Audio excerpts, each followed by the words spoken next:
Hello everyone, आज की इस वीडियो में हम जानेंगे इन्वायरमेंटल साइंस प्रीवियस ईयर के क्वेश्चन पेपर कि किस तरह के क्वेश्चन प्रीवियस ईयर में पूछे गए थे और चांसेस होते हैं प्रीवियस ईयर के क्वेश्चन पेपर में कि आपके एग्ज़ाम में रिपीट हो। ठीक है, तो मेरे पास 4-5 प्रीवियस ईयर क्वेश्चन पेपर है। एक तो ऑलरेडी मैंने वीडियो बना दी है और उसका लिंक आपको वीडियो के डिस्क्रिप्शन में मिल जाएगा, आप उसे देख सकते हैं और इस वाली वीडियो को भी देख सकते हैं कि किस प्रकार के क्वेश्चन पूछे गए थे। ठीक है, तो चलिए देखते हैं।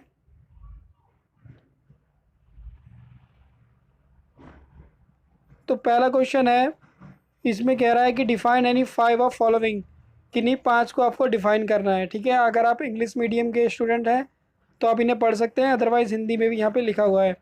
निम्नलिखित में से किन्हीं पांच को परिभाषित करें।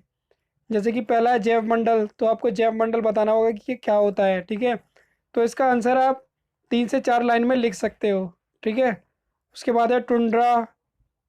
फिर आपका स्थानिक प्रजातियाँ, कि स्थानिक प्रजातियाँ क्या होती है। फिर आपका सतत विकास।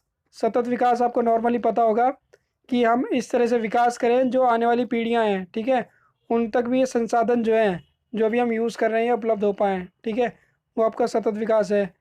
उसके बाद यहाँ पे जैव ईंधन, उष्णीय प्रदूषण, कार्बन पदचिन्ह। ठीक है, ये यहाँ पे 7 दे रखे हैं, कोई भी आपको 5 आते हैं तो आप उसको कर देना। ठीक है, उसके बाद यहाँ पे किन्हीं 5 को आपको बताना है कि ये क्या है। ठीक है, ये फुल फॉर्म दे रखी है, एक तरीके से आप कह सकते हो, इनको डिफाइन करना है। निम्नलिखित परिवर्णी शब्दों में से किन्हीं 5 पर विस्तार करें, कि इनके बारे में आपको पढ़ना पड़ेगा पहले कि ये चीज़ें क्या होती हैं। ठीक है, तभी आप कर पाओगे।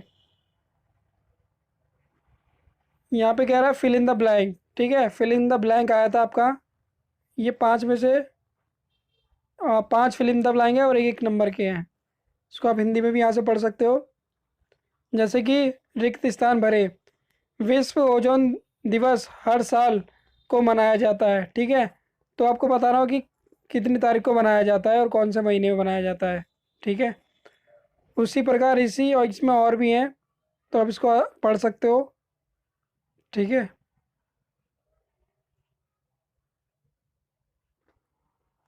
तो जो पहला क्वेश्चन था उसका बी पार्ट था, ये आपका दूसरा क्वेश्चन है। ठीक है, तो इसमें बोल रहा है डिफ्रेंशिएट बिटवीन द फॉलोइंग, तो इनमें आपको अंतर बताना है। ठीक है, निम्नलिखित में से किन्हीं 3 के बीच अंतर करें।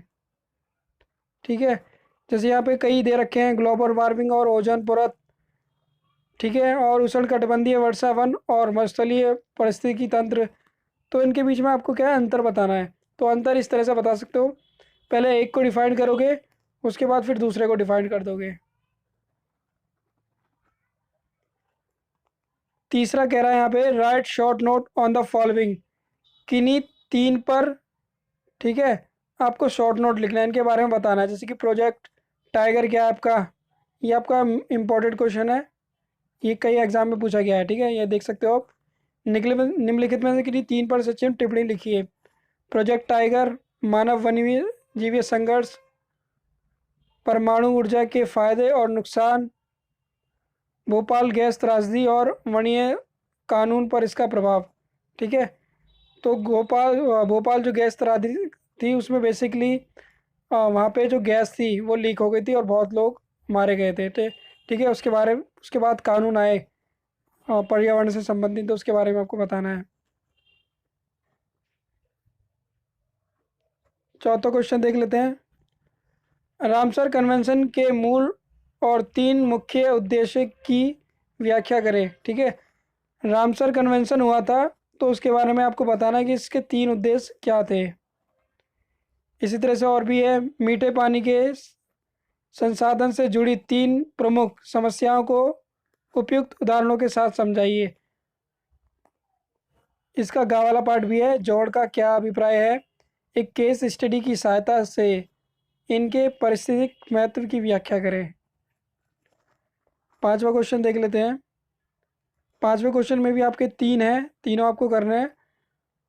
पहला है इसमें वर्तमान सामूहिक विलुप्त संकट से आप क्या समझते हैं। दूसरा है भारत से उपयुक्त प्रमाणों उदाहरणों के साथ जैव विविधता के नुकसान के प्रमुख कारणों की व्याख्या करें। कि जैव विविधता के क्या कारण होते हैं भारत के संदर्भ में आपको बताना है उदाहरण के सहित। ठीक है, इसका गा वाला पार्ट है जैव विविधता के संरक्षण में उष्णीय संरक्षण अधिनियम 1972 की प्रासंगिकता पर चर्चा करें। देखो, जैव विविधता वाला जो क्वेश्चन है ये काफ़ी ज़्यादा रिपीट होता है एग्ज़ाम में और इम्पॉर्टेंट भी है, तो आप इसको पढ़ सकते हो।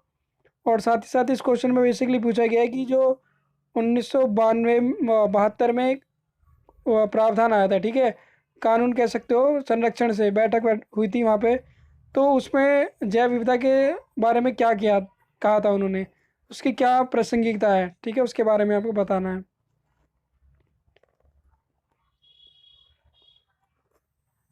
यहाँ पे छठे के भी दो पार्ट हैं, पहला पार्ट देख लेते हैं हम। प्राथमिक वायु प्रदूषण और द्वितीय वायु प्रदूषक के बीच क्या अंतर है। तो सबसे पहले आपको बताना है जो प्राथमिक वायु प्रदूषक है और जो द्वितीय है उसके बारे में बीच में क्या अंतर है। नीचे दी गई तालिका के 5 प्रमुख वायु प्रदूषकों का उल्लेख किया गया है। प्रत्येक प्रदूषक के बारे में निम्नलिखित जानकारी देते हुए दी गई तालिका को पूरा करें। तो बेसिकली यहाँ पे एक तालिका दे रखी है, जैसे कि यहाँ पे ये इन्होंने दे रखा है। तो सबसे पहले यहाँ पे आपको बताना है कि जो ये लिखा हुआ है ये आपका प्राथमिक प्रदूषण है या द्वितीय प्रदूषक है। उसके बाद उसका सोर्स बताना है कि ये क्यों होता है। उसके बाद आपको बताना है कि मानव स्वास्थ्य और पौधों पर इसका क्या प्रभाव पड़ता है। ठीक है, तो इसके बारे में अगर आपको पता होगा तो आप इसे आसानी से कर पाओगे। इसका खा वाला पार्ट है वायु प्रदूषण की रोकथाम और नियंत्रण अधिनियम 1981 के संदर्भ में केंद्रीय प्रदूषण नियंत्रण बोर्ड के क्या कर्तव्य हैं। तो वायु प्रदूषण को रोकने के लिए 1981 में एक अधिनियम आया था, तो उसके बारे में आपको बताना है कि उसका क्या कार्य है, क्या उसका कर्तव्य है। ठीक है, 7वां क्वेश्चन है ये प्रदूषण संरक्षण के लिए पर्यावरण कानून और पर्यावरण नैतिकता दोनों ही आवश्यक है। दिए गए कथन की पुष्टि कीजिए और उपयुक्त उदाहरणों के साथ अपने उत्तर का समर्थन करें। तो बेसिकली जो लास्ट के जो क्वेश्चन आते हैं ना ये आप इन्हें आसानी से कर पाओगे। ठीक है, तो यहाँ पे पहला पूछ रखा है कि पर्यावरण संरक्षण और पर्यावरण कानून। ठीक है, तो क्या होता है ना कि अब गवर्नमेंट ने कानून बना दिया कि पर्यावरण को कैसे संरक्षण करेंगे, उन्होंने कानून बना दिया, लेकिन अगर लोग नैतिकता नहीं दिखाएंगे, उसको नैतिक रूप से नहीं लेंगे, उस पर अमल नहीं करेंगे, तो फिर जो प्रदूषण की जो सरकार की जो नीति है उसको बनाने का कोई फ़ायदा नहीं होगा। तो इस क्वेश्चन में बेसिकली यही बताना है। नेक्स्ट क्वेश्चन है आपका 8वां क्वेश्चन। बढ़ती मानव आबादी और बढ़ती हुई ज़रूरतों को पूरा करने के लिए इसकी गतिविधियों के परिणाम स्वरूप महत्वपूर्ण संसाधनों का अत्यधिक दोहन और दूषण हुआ है। संसाधनों के अति दोहन और संसाधन दूषण का कारण बनने वाली विभिन्न मानवीय गतिविधियों का वर्णन करें। फिर प्रत्येक मानव गतिविधि के पर्यावरण और मानव स्वास्थ्य पर पड़ने वाले प्रभावों की चर्चा करें। ठीक है, ये लॉन्ग क्वेश्चन है, तो इस क्वेश्चन में 2-3 क्वेश्चन पूछे गए हैं। ठीक है, तो उसको आप डिटेल में एक बार पढ़ लेना और इसका जो आंसर है आप खुद से भी आप दे पाओगे। ठीक है, तो क्वेश्चन में बेसिकली कह रहा है कि जो आबादी है, आबादी बढ़ रही है, तो उससे क्या होता है कि जो भी संसाधन है उनकी ज़्यादा डिमांड होती है फिर। ठीक है, और ज़्यादा डिमांड होगी, ज़्यादा संसाधन यूज़ करेंगे तो पर्यावरण को प्रदूषण पहुंचता है। तो उन सब चीज़ों के बारे में आपको बताना है। तो आई होप आपको वीडियो पसंद आई होगी। वीडियो पसंद आई तो लाइक करें, चैनल को सब्सक्राइब करें। Thank you for watching this video.